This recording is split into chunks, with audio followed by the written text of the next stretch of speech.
ওয়ালাইকুম আসসালাম রহমতুল্লাহি ওয়া বারাকাতুহু। যে সম্মানিত দিনী ভাই এবং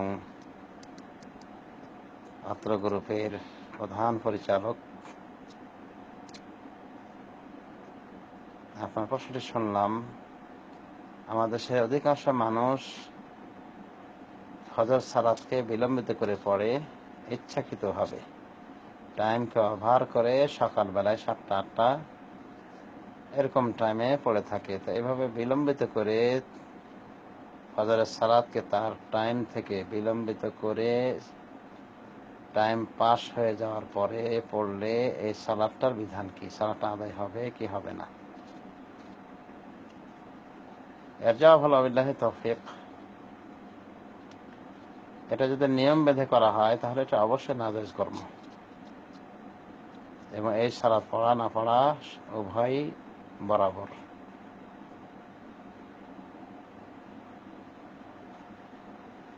মানে অনাদায়ের ক্ষেত্রে এভাবেই বেশ কিছু আলামাদিন বলেছেন। কারণ সালাতকে আল্লাহ রাব্বুল আলামিন নির্ধারিত টাইমে ফরজ করেছেন। ইন্নাস সালাতা কানাত আলাল মুমিনিনা কিতাবাম মাওকুতা। নিশ্চয় সালাতকে নির্ধারিত করা হয়েছে, ফরজ করা হয়েছে একটি নির্দিষ্ট টাইমে, নির্দিষ্ট সময়ে। সুতরাং কোন সালাতকে তার নির্দিষ্ট টাইমের আগেও যেমন পড়া জায়েজ নয়, ঠিক তারপরও পড়া জায়েজ নয়, পড়লেও আদায় হবে না। এটাই উলামায়ে দ্বীনের ফায়সালা। ওজনের কথা ভিন্ন। আর এভাবে নিয়ম বেঁধে আদায় করা, যে ফজরকে সকালে পড়া হলো সকাল 7টা-8টার দিকে, যেমন অনেকে ইচ্ছাকৃতভাবে অ্যালার্ম দেয় ডিউটি টাইমের প্রতি খেয়াল করে অ্যালার্ম দেয়, ওই টাইমে উঠে আগে নামাজটা পড়ে নেয়, এরপর ডিউটি প্লেসে চলে যায়।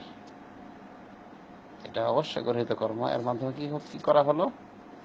দুনিয়াকে আখিরাতের উপর প্রাধান্য দেওয়া হলো। হচ্ছে আল্লাহ রাব্বুল আলামিন বলেন, রিজালুন লা তুলহিহিম তিজারাতুন ওয়ালা বাইউন আন যিকরিল্লাহ। আল্লাহ তার সৎকর্মশীল কিছু বান্দার পরিচয় বলছেন, তারা রিজাল, তারা হলো পুরুষ, তারা হলো এক শ্রেণীর মানুষ, লা তুলহিহিম তিজারাতুন ওয়ালা বাইউন আন যিকরিল্লাহ, যাদেরকে গাফেল করে না ব্যবসা বাণিজ্য,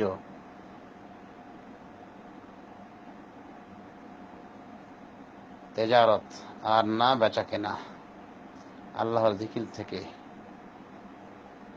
এবং সালাত কায়েম করা থেকে এবং যাকাত প্রদান করা থেকে। ইয়াখাফুনা ইয়াওমান তাতাকাল্লাবু ফীহিল কুলুব ওয়াল আবসার। তারা তো ভয় করে সেই দিনকে, যেদিন হৃদয় এবং চক্ষুসমূহ বিস্ফারিত হবে।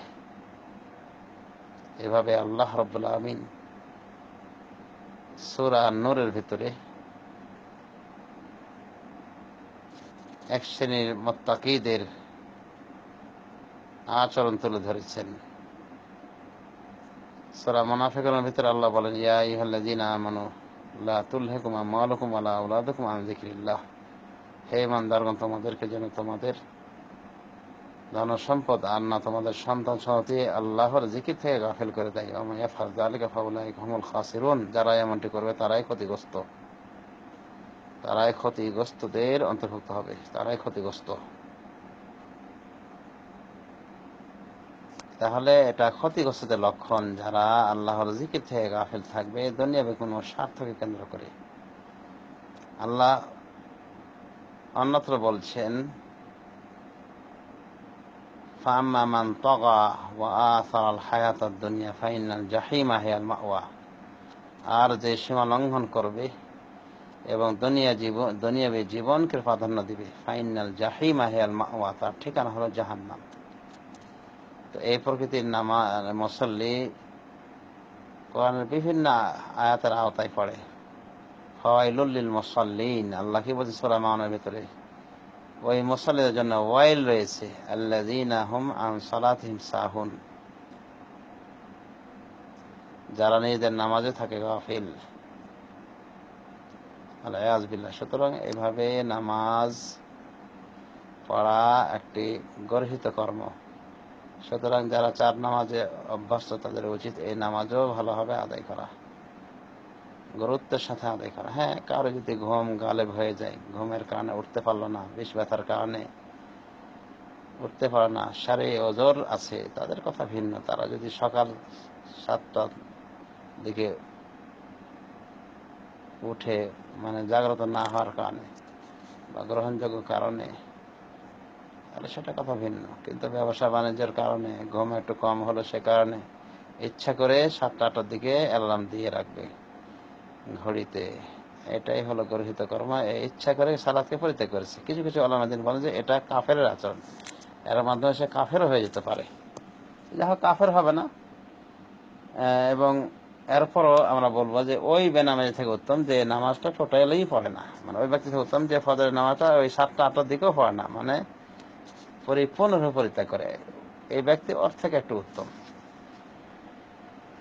তো যা হোক, আল্লাহ রাব্বুল আলামিন আমাদের সবাইকে তৌফিক দান করুন যেন আমরা দুনিয়ার প্রতি এতটুকু বেশি না ঝুঁকি, বরং আখিরাতমুখী হয়ে থাকতে পারি। এই দুদিনের জিন্দেগিকে আমরা যেন পরকালের নাজাতের বাহন হিসেবে গ্রহণ করতে পারি। আল্লাহ সেই তৌফিক দান করুন।